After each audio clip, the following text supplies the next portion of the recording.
बच्चों नमस्कार। बच्चों, शिवाजी की पाठशाला में आपका स्वागत है। बच्चों, आज के लेक्चर में मैं आपको बताऊंगा पदार्थ की अवस्थाएं कितनी होती हैं। ठीक है बच्चों, शुरुआत करते हैं। सामान्यतः पदार्थ की बच्चों 3 अवस्थाएं होती हैं। वैसे तो और भी अवस्थाएं खोज ली गई हैं, लेकिन हम 3 अवस्थाओं की बात यहाँ पे करेंगे और अगली कक्षाओं में हम आपसे और भी अवस्थाओं के बारे में बात करें। सामान्यतः पदार्थ की 3 अवस्थाएं होती है बच्चों, ठोस, द्रव और गैस। ये आपने देखा होगा। जैसे हम पानी का ही उदाहरण ले लें, पानी 3 अवस्थाओं में पाया जाता है। ठोस जो है वो उसे बर्फ़ जो है वो ठोस अवस्था है। यदि हम द्रव की बात करें तो पानी जो हम देखते हैं द्रवित अवस्था में, और गैस उसका जो है जलवाष्प जो है वो गैसीय अवस्था है। तीनों अवस्थाओं के एक दूसरे में परिवर्तित किया जा सकता है, यानी कि हम तीनों अवस्थाओं को किसी भी पदार्थ की एक से दूसरे में परिवर्तित कर सकते हैं। ठीक है, आप सोच रहे होंगे कि पदार्थ का विभिन्न अवस्थाओं में पाए जाने का क्या कारण होता है। आखिर ये अवस्थाएं क्यों, अलग अलग अवस्थाओं में पदार्थ क्यों पाया जाता है, चलिए बात करते हैं। आखिर क्यों अलग अलग अवस्था में ये एग्जिस्ट करता है, ये क्यों अलग अलग अवस्था में पाया जाता है, ऐसा क्या कारण है, ऐसा कुछ तो कारण होगा बच्चों। चलिए इस पर विचार करते हैं। पदार्थ का विभिन्न अवस्था में पाए जाने का मुख्य कारण क्या होता है? उसके कणों की व्यवस्था, उसके अणुओं की व्यवस्था। मैंने आपको पिछले लेक्चर में बताया था कि हर एक पदार्थ, दुनिया में जितने भी पदार्थ हैं, पूरे ब्रह्मांड में जितने भी पदार्थ हैं, वो सारे के सारे जो है अणुओं से मिलके बने हैं, और अणु जो है वो परमाणुओं से मिलके बने हैं, क्योंकि परमाणु जो है उसका स्वतंत्र अस्तित्व तो नहीं होता। इसलिए सभी के सभी पूरी दुनिया में जितनी भी पदार्थ हैं, वस्तुएं क्या होती हैं? पदार्थ से मिलके बनी हैं। और पदार्थ क्या है? वो अणुओं से मिलके बने हैं। तो अणु जो है क्या है? मुख्य कारण जो है, हमने क्या बताया था आपको कि अणुओं की व्यवस्था, यानी कि इन कणों की व्यवस्था के कारण इनकी अवस्थाएं अलग अलग हो जाती हैं। अब ठोस अवस्था में अणुओं की व्यवस्था क्या होती है? पदार्थ की ठोस अवस्था में जो कण होते हैं, जो अणु होते हैं, वो अत्यंत पास होते हैं, जिस कारण उनके बीच अंतराणुक स्थान, यानी अंतराणुक मतलब अणुओं के बीच का स्थान जो होता है, यानी दो अणुओं के बीच का स्थान कम होता है। देखिए, बहुत ही आसान भाषा में आपको समझाऊं। जैसे ईंट ले लीजिए यार बच्चों, ईंट इतनी ठोस क्यों है? क्योंकि उसके जो अणु हैं जिससे वो मिलके बनी हैं, वो इतने करीब हैं कि उनके बीच में स्पेस नहीं, उनके बीच में रिक्त स्थान नहीं है। रिक्त स्थान ना होने के कारण, जैसे कि आप पहला चित्र यहाँ देखिए, ठोस के कण जो है, यहाँ पे आप देखिए, ये ठोस के कण क्या है बच्चों? ठोस के कण बहुत करीब है, उनके बीच में बहुत ही कम रिक्त स्थान होता है, और ये ठोस के कण रिक्त स्थान कम होने के कारण कठोर हो जाते हैं, और इनके बीच में रिक्त स्थान नहीं होता। इसमें हम कुछ मिला भी नहीं सकते, इसमें कुछ मिक्सअप नहीं कर सकते, और ये कहीं भी इनका आकार कैसा हो जाएगा? निश्चित हो जाता है। जहाँ भी ये पड़े रहेंगे सालों साल अपने आकार को बनाए रहते हैं, और ये कठोर हो जाते हैं, और इसका आयतन भी निश्चित हो जाता है, यानी कि जितना ये स्थान घेरते हैं। आयतन क्या? आयतन का मतलब जिसको इंग्लिश में वॉल्यूम बोलते हैं, यानी कि स्थान घेरना, यानी किसी भी पदार्थ के द्वारा स्थान घेरना ही आयतन कहलाता है। तो यहाँ पर देखिए, ठोस के कण क्या है बच्चों? इनका निश्चित होता है क्या? आकार निश्चित है, आयतन निश्चित होता है इनका।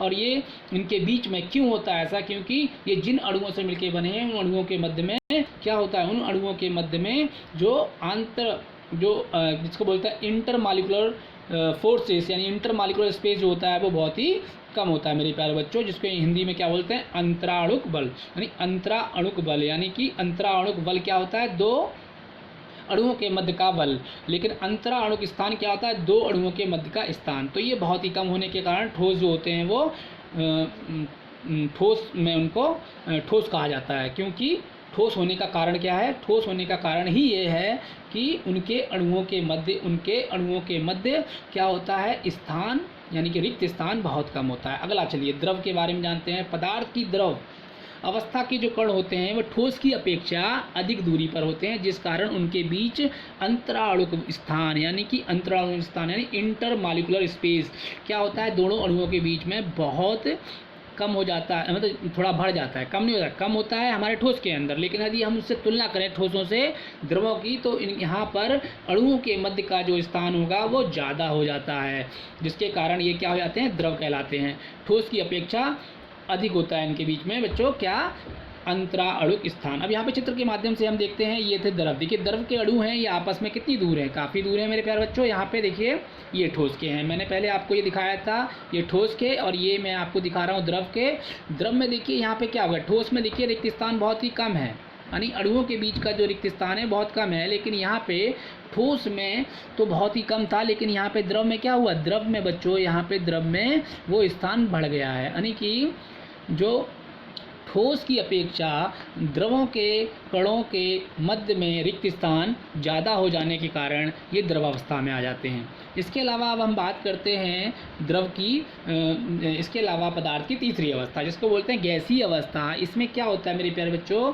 इसमें पदार्थ की गैस गैसीय अवस्था में जो कण होते हैं वो बहुत दूर दूर हो जाते हैं, यानी बहुत दूर दूर होने के कारण उनके बीच में क्या हो जाता है, अंतराणु स्थान, यानी अंतराणु जो स्थान होता है वो बहुत ही अधिक हो जाता है। देखिए यहाँ पे मैं आपको दिखा रहा हूँ, ये आपका गैस में देखिए कितनी दूर है।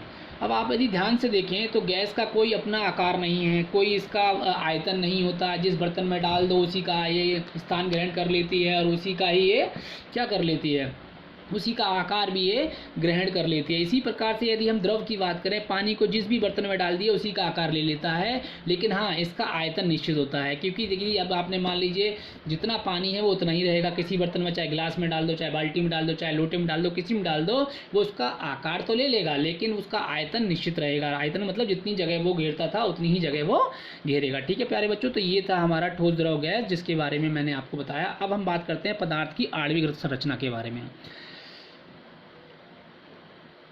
पदार्थ के कणों की व्यवस्था में उपरोक्त अंतर उनके अणुओं के बीच लगने वाले बल के कारण होता है। देखिए मैंने आपको अभी बताया था कि जो इनकी तीनों अवस्थाएं, पदार्थ की तीनों अवस्थाएं जो है अणुओं की जो व्यवस्था होती है और अणुओं के मध्य जो रिक्त स्थान होता है उसके कारण होती है। लेकिन उनके बीच में एक फोर्स ऑफ अट्रैक्शन जिसको हम बोलते हैं आकर्षण बल जो है, इनके बीच में एक आकर्षण बल काम करता है। यानी अणुओं के बीच में जब आकर्षण बल ज़्यादा होगा तो ये ज़्यादा करीब होंगे, लेकिन जब उनके बीच में आकर्षण बल कम होगा तो वो ऑटोमेटिक क्या होंगे, दूर होते चले जाएंगे। इसीलिए यहाँ पे देखिए उसकी संरचना की बात हम करते हैं। पदार्थ के कणों की व्यवस्था में उपरोक्त अंतर उनके अणुओं के बीच लगने वाले बल के कारण होता है। दो अणुओं के बीच लगने वाले इस विशेष बल को अंतराणुक बल कहते हैं। देखिए दो अणुओं के बीच में होने वाले जो रिक्त स्थान को हम क्या बोल रहे थे, अंतराणुक स्थान, लेकिन यहाँ पे हम बल को बोल रहे हैं अंतराणुक बल बोल रहे हैं क्योंकि दो अणुओं के बीच का ये बल है। यह एक प्रकार का आकर्षण बल होता है बच्चों, जो अणुओं को आपस में बांधे रखता है। ठोस अवस्था में यह बल बहुत अधिक होता है। ठोस के अणुओं के आपस में बंधे रहने के कारण ठोस पदार्थ क्या होते हैं, उनकी आकृति और आयतन क्या होता है बच्चों, निश्चित होता है। मैंने आपको बताया था कि यदि ये पूछ लिया जाए ठोस पदार्थ जितने भी हैं हमारे, उनकी आकृति और आयतन निश्चित क्यों है, यानी कि उनका आकृति एक जैसी रहती है। यदि आप मान लीजिए ज्योमेट्री बॉक्स ले लीजिए अपना, उस ज्योमेट्री बॉक्स को आप रख दीजिए, वो सालों साल ऐसे ही बना रहेगा अपने आप, वो उसका चेंज नहीं होगा आकार, क्योंकि आकार उसका निश्चित है। और इसके अलावा उसका आयतन, जितना वो स्थान घेर रहा है आज उतना ही 10 साल बाद घेरेगा, क्योंकि उसका आयतन भी निश्चित है। ऐसा क्यों, क्योंकि उसके जिस अणुओं से मिलके वो बना है और उन अणुओं के मध्य जो आकर्षण बल है, वो उन आकर्षण बल के कारण उसके अणु क्या होते हैं, आपस में पास पास रहते हैं, जिसके कारण वो बंधा रहता है। ठीक है, तो इसके अलावा यदि हम बात करें, इसीलिए हम कहते हैं आकृति और आयतन क्या होता है, वो हमारे ठोस पदार्थों का निश्चित होता है। द्रव पदार्थों में अणुओं के बीच की द्रव पदार्थों में क्या होता है, अणुओं के बीच की दूरी ठोस पदार्थों की तुलना में अधिक होती है। जैसा कि मैंने ऊपर आपको दिखाया था चित्र में कि द्रव पदार्थों में अणुओं के बीच की जो दूरी है ठोस पदार्थों की तुलना में अधिक होती है। अणुओं के बीच परस्पर दूरी अर्थात अंतर आणविक स्थान अधिक होने के कारण इसमें अंतर आणविक आकर्षण बल ठोसों की तुलना में कम हो जाएगा, जिसके कारण द्रव के अणु अपनी सीमा में रहते हुए सततपूर्वक गति कर सकते हैं। देखिए अब क्या होता है, जो जहाँ पर हम देख रहे थे ठोस के अणु क्या कर रहे थे, वो कहीं ना कहीं वो गति नहीं कर पा रहे थे, यानी कि वो आकर्षण बल उनके मध्य में ज़्यादा होने के कारण वो बंधे हुए थे पूरी तरीके से। लेकिन यहाँ क्या होता है कि इनके बीच में रिक्त स्थान होने के कारण, यानी गैस के अणुओं के मध्य में रिक्त स्थान होने के कारण यहाँ पर ये क्या गति कर पाते हैं, जिसके कारण क्या होता है, गति करने के कारण इनका जो आयतन तो निश्चित है लेकिन आकार निश्चित नहीं हो पा रहा है ना, और इनके मध्य में इसीलिए आकर्षण बल भी कम है। आकर्षण बल होने के कारण, कम होने के कारण ये क्या कर रहे हैं, एक थोड़ी सी गति कर पा रहे हैं, और गति करने के कारण ये क्या तरल अवस्था में आ गए। तरल अवस्था में होने के कारण इनका आयतन तो निश्चित है लेकिन आकार निश्चित नहीं हो पा रहा है बच्चों। चलिए अब हम बात करते हैं अगले, जो तीसरी अवस्था जो हमने बोली थी जिसको बोलते हैं गैस। गैस के अणुओं के बीच की दूरी जो होती है ठोस एवं द्रव की तुलना में बहुत अधिक होती है बच्चों, जिसके कारण गैस के अणुओं के मध्य लगने वाला आकर्षण बल का मान नगण्य यानी ना के बराबर होता है। गैस की आकृति एवं आयतन दोनों अनिश्चित होते हैं। जिस बर्तन में गैस रखी जाती है उसी का आकार और उसी का आयतन ग्रहण कर लेती है।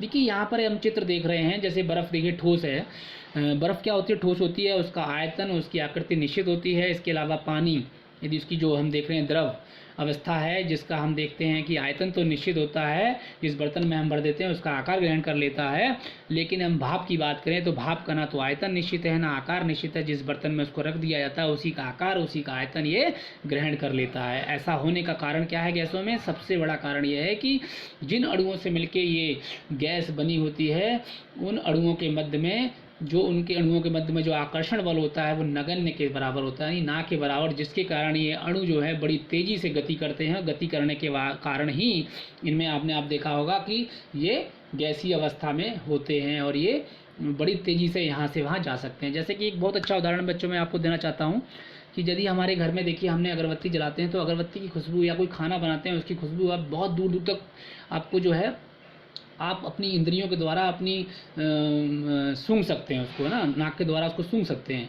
तो इतना ऐसा क्यों होता है? क्योंकि जो अणु होते हैं, गैसीय अणु जो होते हैं उनमें गति करते हैं बहुत तेज़ी से, और गति करने के कारण वो क्या हवा में उसके अणु आ जाते हैं, और हवा में आने के कारण वो हवा जहाँ बह कर जाएगी उसकी खुशबू उसकी बदबू जो भी है वो बह कर जाती है। तो ये बच्चों मैंने आपको बताया था पदार्थ की आणविक संरचना, है ना। और इससे पहले मैं पदार्थ की अवस्था बता चुका हूँ। उससे पहले मैंने आपको बताया था कि अणु और परमाणु में अंतर क्या होता है, पदार्थ क्या होता है। तो बच्चों ये आपका दूसरा लेक्चर है जिसके बारे में मैंने आपको बताया, और आगे मैं आपको तत्व एवं यौगिक और रसायन की परिभाषा क्या होती है, भाषा क्या होती है, ये मैं आपको समझाऊंगा। तत्व के प्रतीक क्या होते हैं ये समझाऊंगा, प्रतीक का महत्व क्या है, रासायनिक सूत्र क्या है, तत्वों का अणु सूत्र क्या है, यौगिक का अणु सूत्र क्या है, ये तमाम बातें मैं आपको अगले के लेक्चर में बताऊंगा। ठीक है बच्चों, ध्यान से लेक्चर्स देखते रहिए। यदि समझ में नहीं आता 2-3 बार इनको देखना, आपको समझ में आएगा। If any kind of confusion, यदि आपके माइंड में किसी प्रकार का कोई भी सवाल है तो उसको आप कमेंट बॉक्स में लिखना। मैं आपके हर एक सवाल को गंभीरता से लेता हूँ, उसका जवाब जरूर दूंगा।